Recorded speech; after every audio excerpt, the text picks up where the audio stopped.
Welcome back to the Soccer Football Whisperer YouTube channel. This session, we're going to just go over briefly the club leaders' information deficits that can be self-analyzed by using the following tools. And one would be the evaluation of the coaching effect in establishing and a competitive passing culture. This tool will allow discrete observation of the team at play whilst a record is taken of the consecutive passes that are achieved on the normal condition, and which we can attribute directly to coaching effect. At certain age groups, there are benchmarks that are suggested that the young players should be able to achieve, and as they get older, their consistent passing situation will continue to improve, and we can keep a record and a track of it to see how the coaching is having an effect on building a passing culture at the club. That is one of the #1 responsibility of the coaching team, is to establish a passing culture at the club. We are preparing a team, and the passing culture is critical to team play. If we are unable to establish that, we haven't started. So that's really the first thing that needs to be squared away at any level.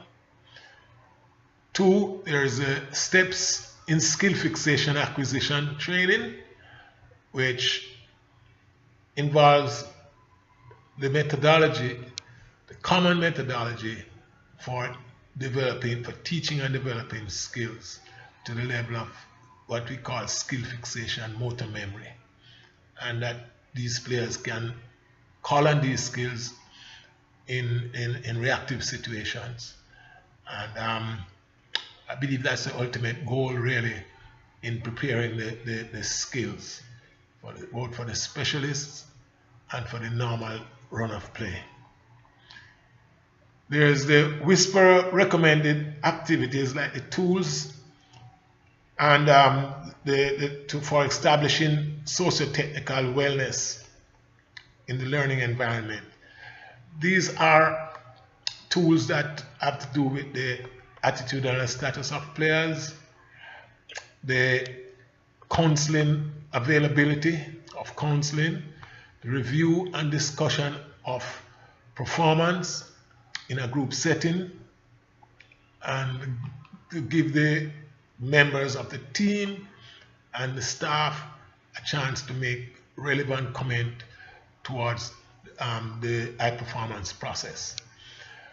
Without having the resource that we are providing, then the discussion of all these matters are going to be tending to be rather low and not up to par in terms of what we are looking for. If you're coming to the table, barehanded, and there's nothing to present, then we can't go forward. There is a minimum level of understanding of these processes that is necessary in order to build synergies and to go forward to do even better things than we are recommending here. So we're looking at the tools and structures and systems to establish socio-technical wellness effect in the learning environment. Very important. We are to focus on emotional wellness. There's a feedback tool that can be used to review the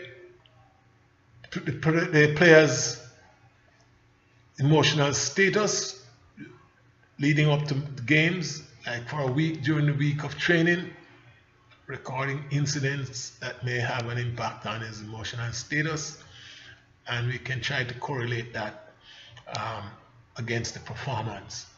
And we know what the performance is. We have a measure for the performance, so we use the result of the MVP tool as our benchmark, and we use another chart to record the incidents of significance that could have an emotional effect on the team. What we are trying to do is to match these incidents against the level of performance to see if there are correlations that we can plug into and be assured that if we take care of these emotional difficulties, then we can anticipate a better performance from the players.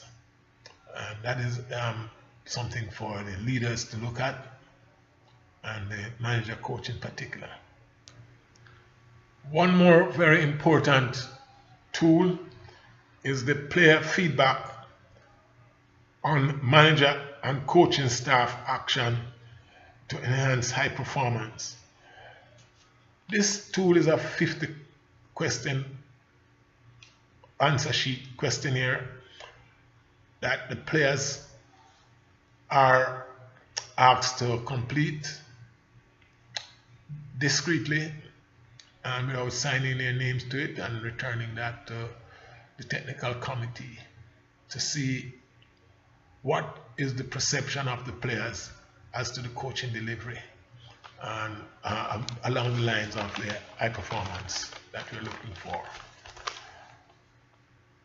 Equally, the stakeholders' feedback on leadership and management performance is also an important one. We developed a process that allows intelligent feedback from even the most irate of fan who might over years or time be proven to be difficult to be handled by the coaches, and these persons are always opposing, and we are giving them a chance to deliver feedback that we can utilize and can use, because the shouting and the arguments and all of that will not help the club to go forward, because those will just evaporate, go away in thin air. But if we can get them to put these emotions and these feelings and these ideas that they may have, which are very good ideas, sometimes not even occurring to the club, we can get that back in, then we will be serving ourselves very, very, very well in that area. The club diagnostic review, the club leaders confidence building is another process that is involved in these principles, and every club should want to be able to tell where they are in terms of their own confidence, and what is it that is going to give the club leaders the level of confidence to push the club forward, to high performance. It requires confidence to call the manager coach in to have a discussion. It requires a solid knowledge base. It requires these principles. It requires training. And we have to have we cannot have a situation where the management structure is not leading the club. Management structure must take the lead. The manager coach must prepare the team. There is also the manager coach evaluation through team performance, that where we would look at the team performance and take a close look using some of our tools to see where there is a buildup of information deficit. These are things that the display of the team is showing that either they have not been told, or they have forgotten, or they do not see the importance of these constructs that are involved in the high performance game, or there is a lack of discipline, or maybe there's just interest in other things that the manager coaches want to get done, so that to the detriment of the performance and the outcome, when they go to other things and ignore or bypass some of the key performance indicators, high performance indicators that we have spent so much time to present and to bring to you. We hope to hear from you, and we will deal with your feedback through this mechanism.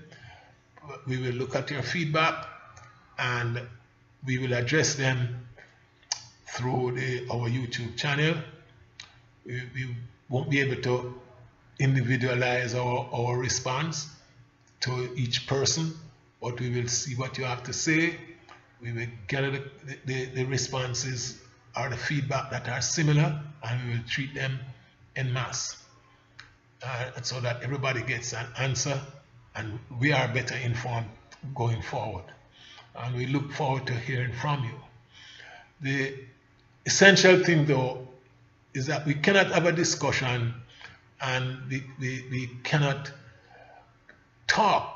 communicate without persons first knowing what these principles are and looking at them, having an idea of what's going on, and receiving the training that is being offered. It's going to be difficult to take an interview, for example, for a coach to turn up to a Whisperer acquainted club and to go there to take the interview, because we have done a scripted interview sheet that a club will not ignore it, because it's already done. It's taken. It is giving you all you need to ask, and it is also giving you what answers you should be anticipating in order to evaluate the coaching service that is being offered. So our advice is that the transitioning manager coaches and coaches who are in their position and solidly so should be looking at these tools, and should be seeing where, if they are lacking in any area, they should be getting the material together and making sure that they are implementing what is necessary. If there are things that you are already doing and they are working, it's great. We have no recommendation for changing what is working. We may have recommendation for doing them better, but certainly we are looking forward to your feedback, and we will try to deal with them the best we can. We will seek other resources where we are not covered in those areas, and we will recommend those resources to you as we go along.